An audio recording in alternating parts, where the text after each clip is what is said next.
part 2 on that 6-month rule. We're gonna go through this.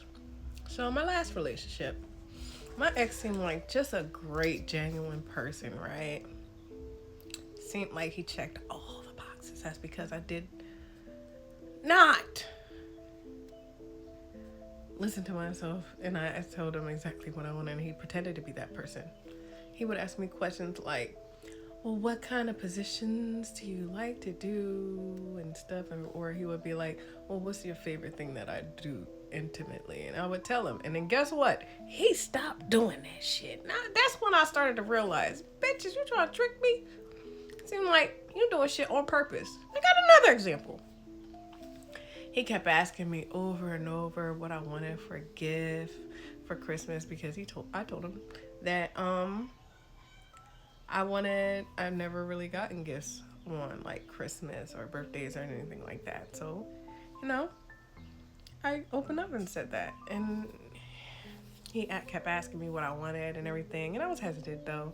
But then I finally thought about what I wanted. I told him I wanted a locket. And he got me a hollow heart. Now, I ain't unappreciative, right? I said I wanted a locket specifically. And I specifically told them the reason why. Because I always wanted to put a picture of someone close to my heart. When I seen it, I wasn't just disappointed. I was just like thinking in my head, like, what was the point of you asking me all those many times if you was going to do this bullshit? Never get the locket. There was another Christmas came, I didn't get a locket either. Another holiday. After a while, I was like, you know what? I'm not doing Christmas anymore. F you. And when we broke up, he was like, oh, I got a gift for you. This the gift, y'all. I just opened it recently because I'm doing this like treatment and I need to do a massage. But guess what? I'm turning it on. It's broken. Part of me wonders if he did that shit on purpose or if he didn't know. I also did have it in the box for a whole fucking year without opening it. Because I was just looking at him like, I don't want the gift. Keep the gift. And I just realized he was toxic very early on when he started doing that stuff. So, yeah, it do work. But, you got to separate the two freaking identities. That's where I struggled with separating the two identities because I just had to realize that the motherfucker that I met that first 6 months, that was never the person. It was all a facade. So, yeah. And, there's more toxic people than there are genuine people. I don't know if you know this, but yeah, we're living a sea of chaos. It's a swamp out there. There's people breaking people's hearts, misery, and all kinds of shit. You know what they say? Misery love company. I like peace. I'll be like, peace, bitch. And, everybody has a certain level of form of manipulative. What this tactic is for is to see and be able to identify high levels of manipulation. Talking about gaslighting, arguments. You really might want to even have a record of how often it's your fault versus their fault and if they ever take accountability, because that'll really, really, really tell you, narc alert, narc alert, narc alert. Seems to be my fault all the fucking time. This nigga that'll have no accountability. Why is it always my fault, sir?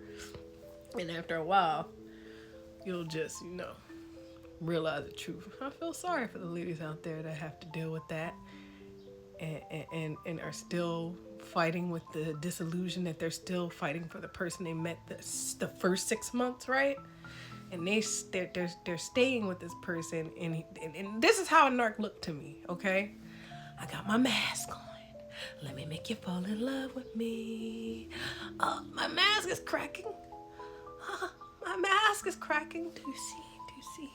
Oh, you don't see it. My mask is cracking. My mask. Hello, bitch! I'm the devil! Kind of shit.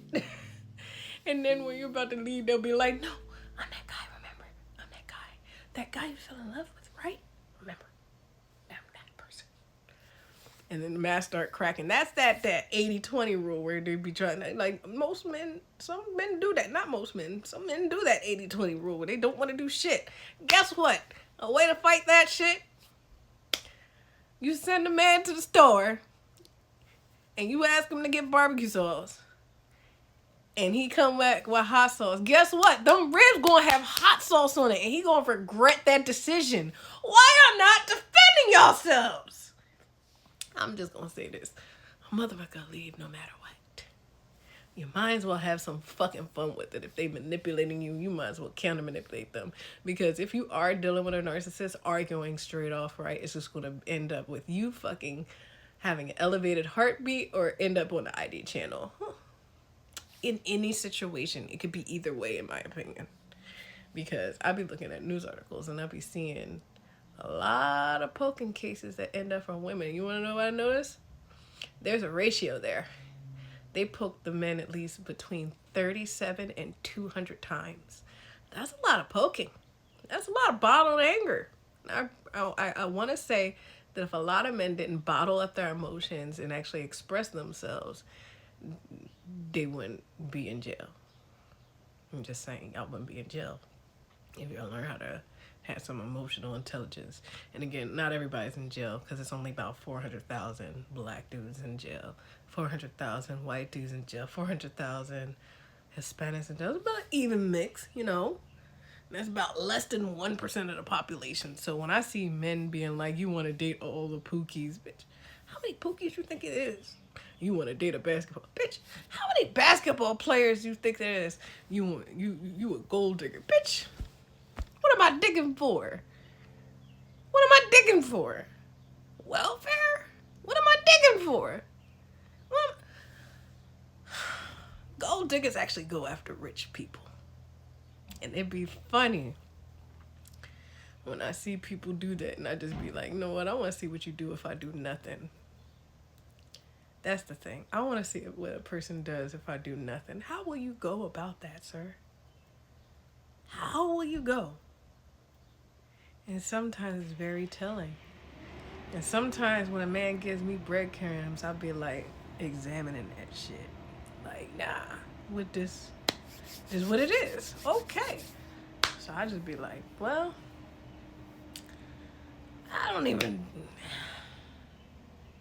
I just wait for the next, left me on red and be like, well, I did write you back the next day. You never responded. What did you expect me to be, boo-boo the fool? I just don't understand people anymore. People got all their own hidden motives, and I just be like, a lot of guys be like, it's something about your eyes. It's something about your eyes. Sir, I'm watching you. Probably more than any other bitch ever watched you in your life. It's like, I'm reading that soul, motherfucker. Like, I don't like to play with motherfuckers' feelings, but at the same time, I just be like, I don't like wasting my time. And like, people really try to waste your time for fucking years and be like, I met someone new. Nah, bitch. Let's get out of that phase, Just start observing what people do and observing their personalities and how they act and how they treat you, and that's it. So remember, this is that part 2. There's not going to be another one. Remember, God loves you and I love you too, but not in a weird way.